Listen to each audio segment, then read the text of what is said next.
I got that see ya from you, John. You say it better than anybody. See ya. You do. Why don't you go do that first? A couple of those. Testing 1, 2, 3. See ya. 3, 2, 1. See ya. 3, 2, 1. See ya. Okay. See you next week. Okay. 3, 2, 1. See you next week. Okay. All right. Code talker. Here we go. Code talkers. Do you want the headphones? Not necessarily. We just want to make sure the audio's good. With the war in Iraq taking place, well, headphones, I can't. Got nice long ones here. Okay. 3, 2, 1. With the war in Iraq taking place, the world has turned 3, 2, 1. With the war in Iraq taking place, the world has turned its attentions towards the conflict in the East. As Americans fight to liberate a country, thousands of families wait patiently by the television, praying that their sons and daughters come home safely. For the Dene people of the Navajo Nation, prayers go out for their sons and daughters who have been called to leave the safety of their homeland to fight for the safety of their people. As the war escalates, those who oppose the war gather in the streets to demonstrate their opposition. But in Window Rock, Arizona, a different kind of demonstration is taking place. A demonstration of support and a day of prayers for our troops in Iraq. Heartbeat Alaska correspondent Tony Milford of Navajo Nation Television takes us to Window Rock, Arizona for this monumental event. It began early Sunday morning, April 7th, with the prayer circle at the Navajo Nation Museum and ended late that afternoon at the Veterans Memorial Park. From the prayer circle, veterans and supporters gathered in the streets where they marched to the park to pray for their troops and hear the words of inspiration from leaders of the nation. That's all Tony. Just stuff and read. Oh, So I'm saving you some. I say it better than he does. You does. Oh, Okay. Yeah, no doubt about it. 3, 2, 1. Okay, forget all that previous stuff. 3, 2, 1. For it was the code talkers of the Navajo Nation that were the voices of World War II, and it was the Navajo language that made communications possible for the United States Marines.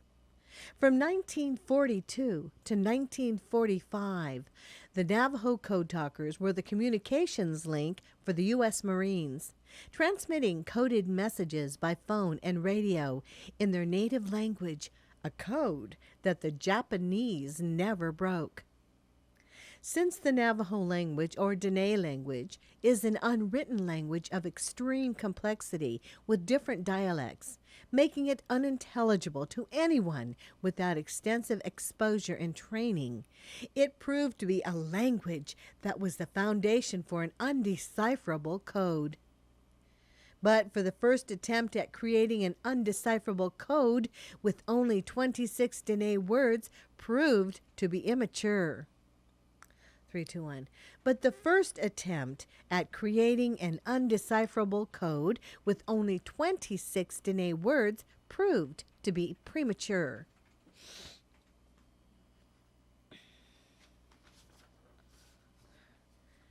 Dene Indian Samuel Sow was one of the Navajo code talkers of World War II. At the age of 19, Samuel lied to get into the military, which only accepted men 21 years of age and older. Upon being drafted, Samuel had to report to St. John's, Arizona, which proved to be a big challenge for one simple reason.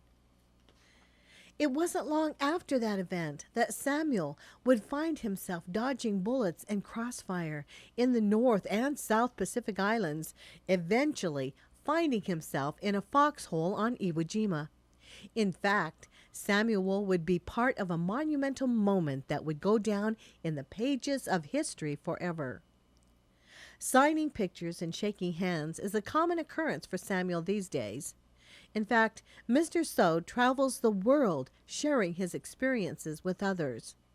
Now recognized as heroes for their outstanding contributions to our nation, The Navajo code talkers were long unrecognized because of the 321, now recognized as heroes for their outstanding contributions to our nation.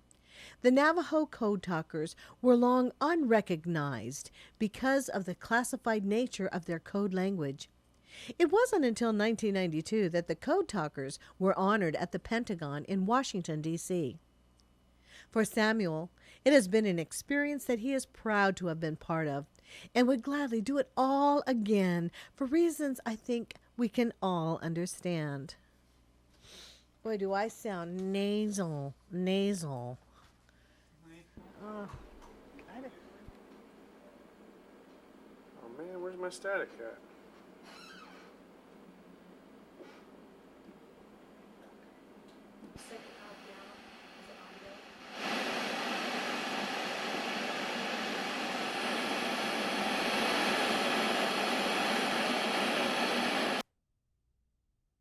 Alaska brings you great stories from all over the state. And we couldn't do it without the generous support of Frontier Flying Service. Frontier gets our camera crews where they need to go. So whenever you see a Frontier plane, give them a wave. Say hi from Nutsat. You might just be on Heartbeat, Alaska. Frontier Flying Service, covering Alaska for over 50 years. Jeanie Greene Productions, Alaska's premier commercial, documentary, and event production team. Whenever and wherever you need video production, our experienced, dedicated professionals give your project the extra edge you're looking for. Alaska Native owned and operated. Jeanie Greene Productions, your complete video production service.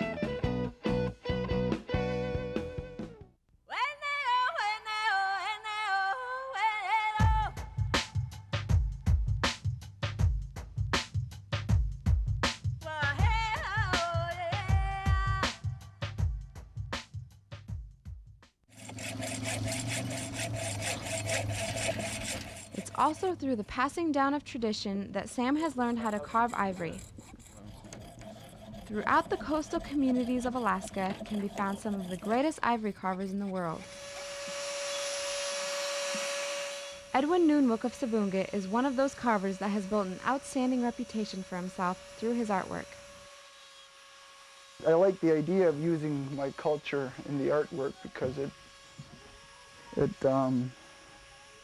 helps recognize who I am and where I come from.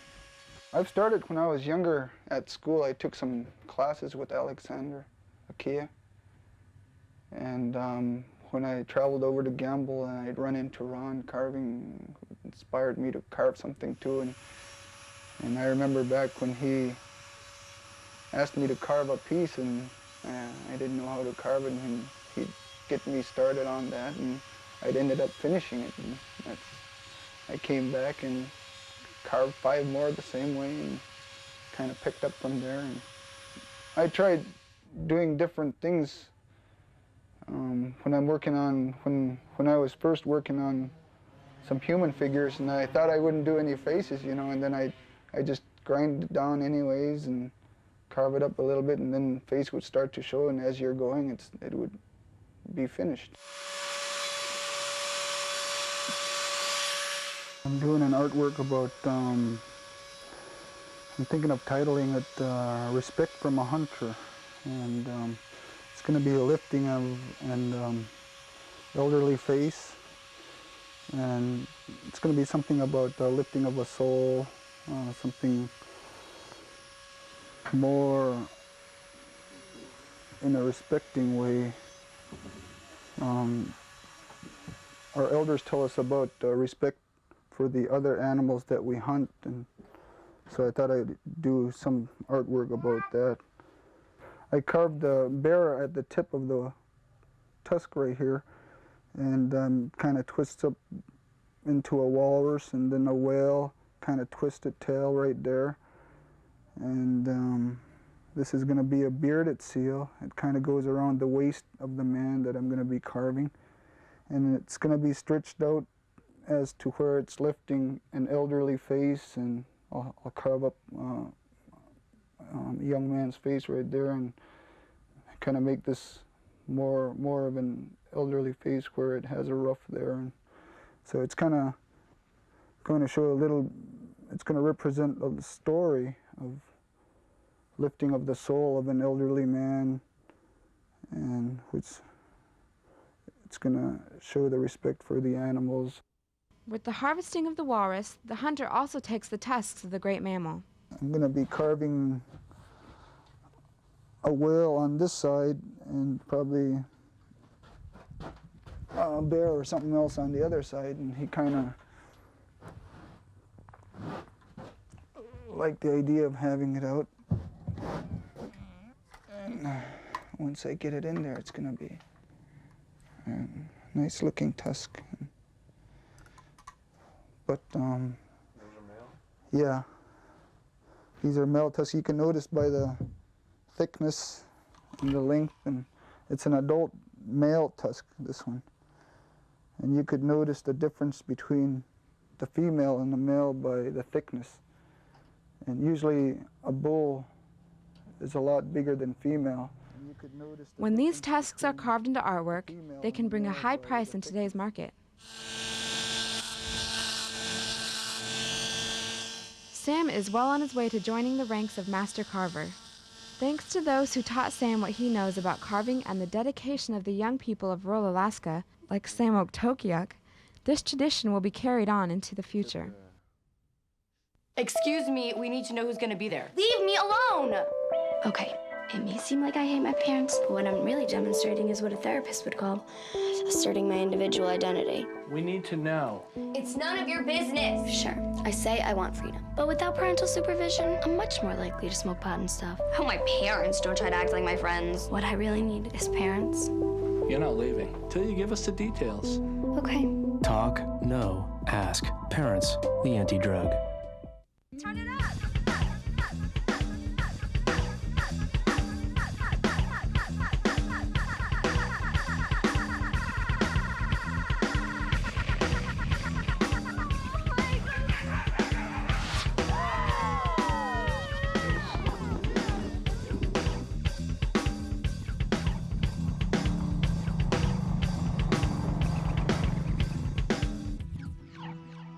Turn it up!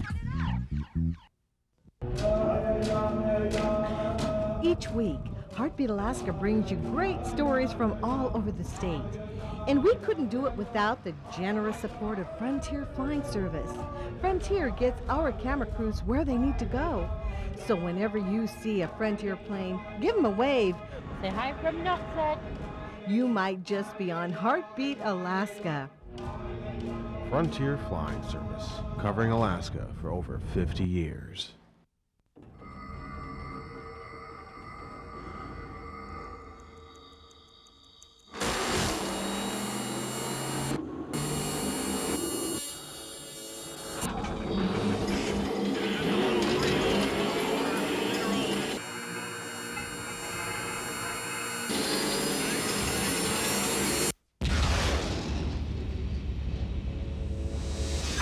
Racing is my anti-drug.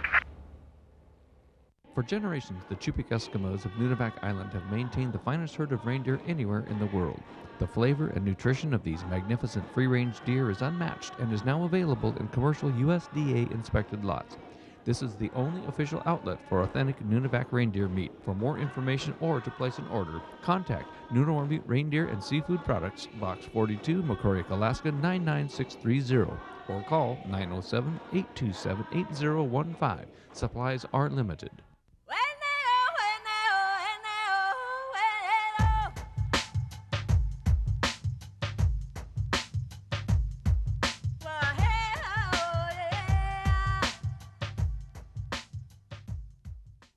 From St. Lawrence Island, we travel to Selawik, where you will meet a carver whose artwork is millions of years old. Like the coastal communities of Alaska, many of the villages have exceptional artists as well. Norma Ballot of Selawik is one of those artists, only her medium isn't walrus. Fossilized Mastodon, Ivory. Selawik and the surrounding area is believed to be the area where thousands of mastodon crossed the tundra millions of years ago. Today, discoveries of mastodon tusks, many still intact, are being found. For the future carvers of Selawik, it's a unique medium that holds a fantastic history. And fortunately, for these youth, it can be found right in their own backyard. For Norma, passing this tradition on is something she loves to do. In fact, Norma teaches a carving class at the local school. So you'd be amazed at how much you could actually make from just a simple piece like this, for instance. That one could probably go for $600 once I'm done with it. So you just got to be interested in it, and through trial and error, you'll eventually become professional. Once you get good with it, you could start your own business. You could even get a loan from Nana, and you tell them what you want, and you could get a small loan from them, and or even a grant, and order your tools, and you could even buy some ivory from local people. If you have any scratches on it, this is when it'll show up. Over the years from working with ivory, one thing I found out is that I'll leave some parts of it raw. Like for instance, this is going to be a bracelet. On Kodiak Island, you won't find very many ivory carvers, but you will find a community that wears its pride well.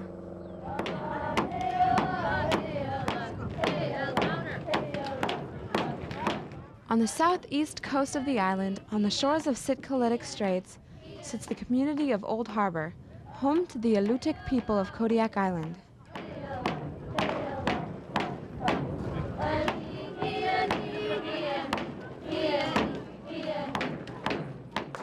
Over the last few years, the village has seen a growing interest within the youth, an interest to know more about their history, about their culture, and about their dance.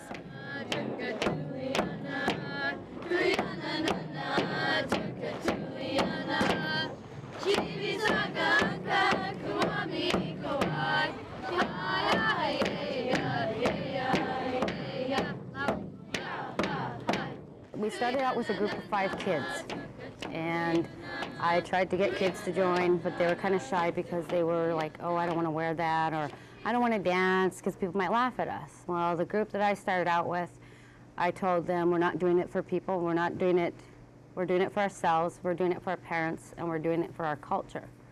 Because that's, you know, this is our pride, and this is the way we show people how proud we are of our culture here in the village. When they started teaching them the dancing, they had to learn the words first and what they meant, and learn what the meanings of the hand movements and everything meant. We'll sing it in Aleut, English, and then Aleut.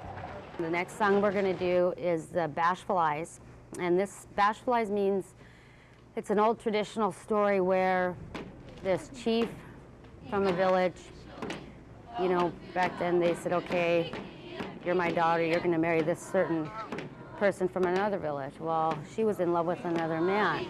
So Bashful Eyes is, she's hiding her eyes on the beach when the other dad is bringing her new husband to be, because they were chosen for you. You didn't have any choice.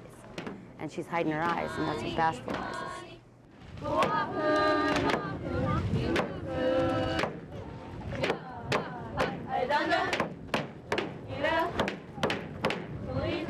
We're very proud of who we are, and I'd love to show you the regalia.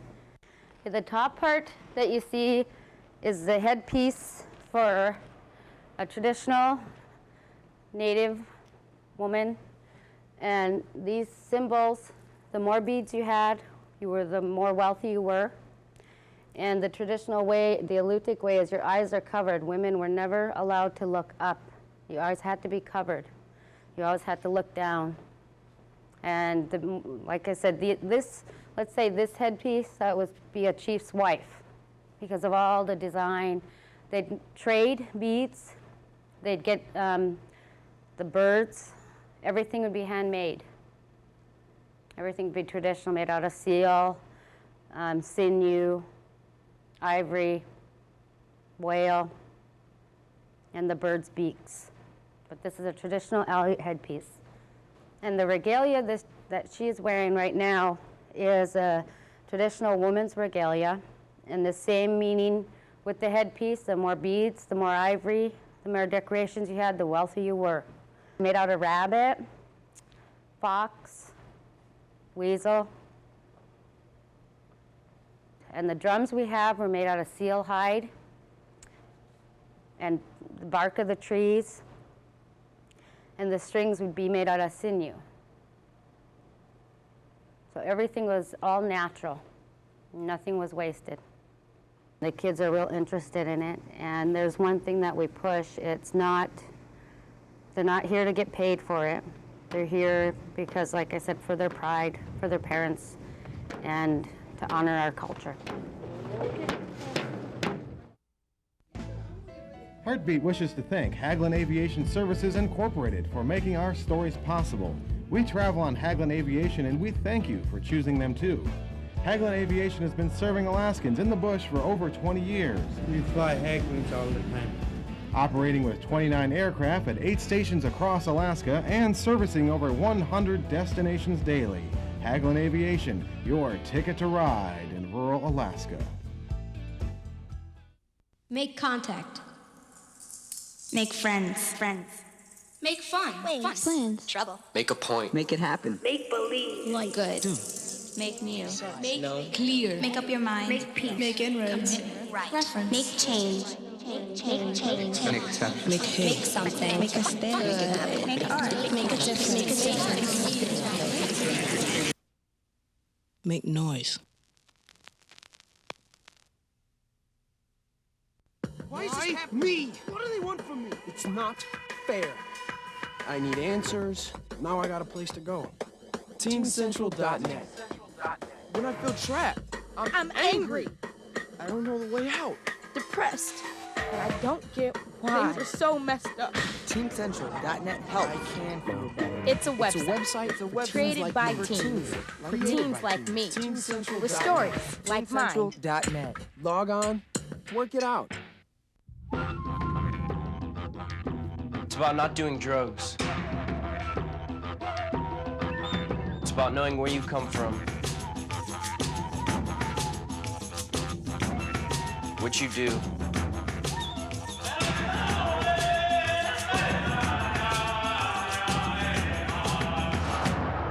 And who you are.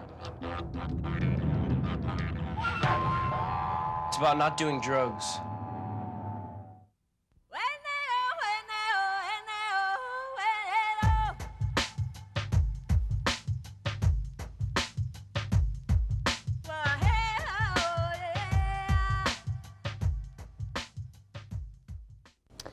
Let's see.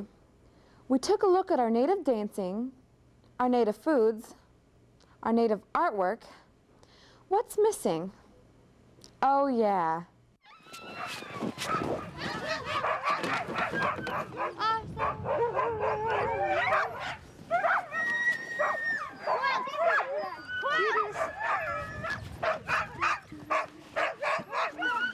For these young ladies from Huslia, Alaska, it's about the native tradition of fun.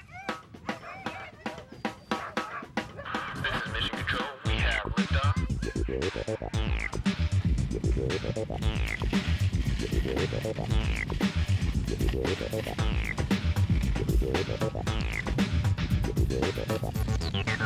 These girls are running Tim Pavlik's dogs around 6 Mile Track. It's a part of their heritage that they will someday pass down.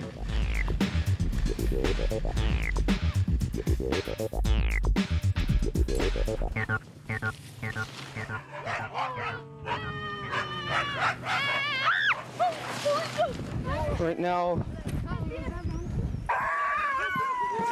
Nadia and the kids are going to get the food ready to feed the dogs. This is a blend of dog food, oils, and bone meal. They're going to mix it until the food's really mixed up nice. The kids are helping me out with the dogs like they usually do. They've been looking forward to running them all summer long. They help me feed the dogs all summer, clean the yard, water them. They enjoyed it a lot. Sometimes I have I had a four-wheeler to hook up my dogs, and I had a four-wheeler behind us, and both are packed. And we can't forget the age-old tradition of hooky bobbing.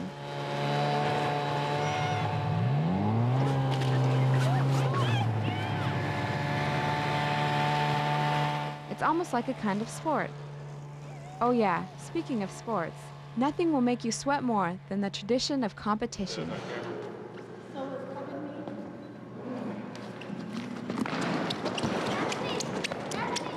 In Shishmaref, Alaska, the girls' team is practicing for the upcoming Native Youth Olympics. Okay, go.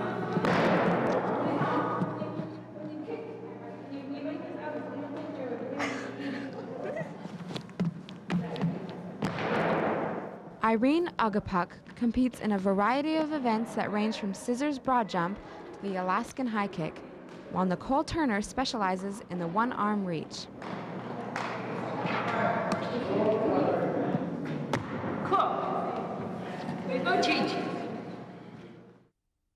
A little further south, youth from St. Mary's and the surrounding villages are competing in the Native Youth Olympics, held this year in St. Mary's. Unfortunately, our stay in St. Mary's was brief, and we only had a chance to videotape 3 events: the Alaskan high kick, the wrist carry, and the 1-foot high kick.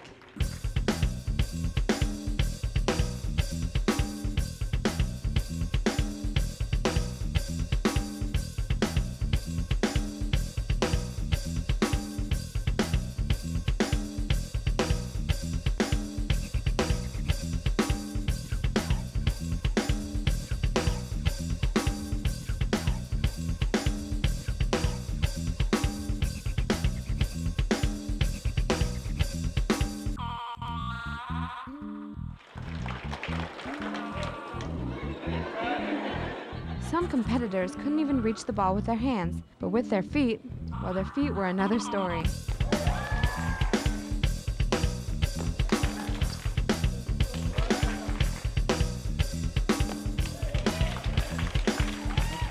The competition was fierce. As the ball was raised, so were the standards. But like most of the youth of rural Alaska, these athletes rose to the occasion.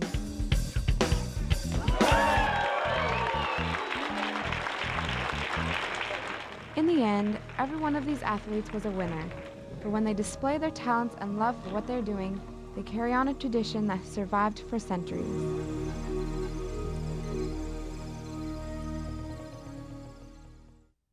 What a great show! It's always inspiring to see that Native youth across the state are keeping tradition alive. And a special thank you to all the elders and adults that never stop passing down their wisdom. We couldn't do it without you. Until next time we meet, God bless and be with you.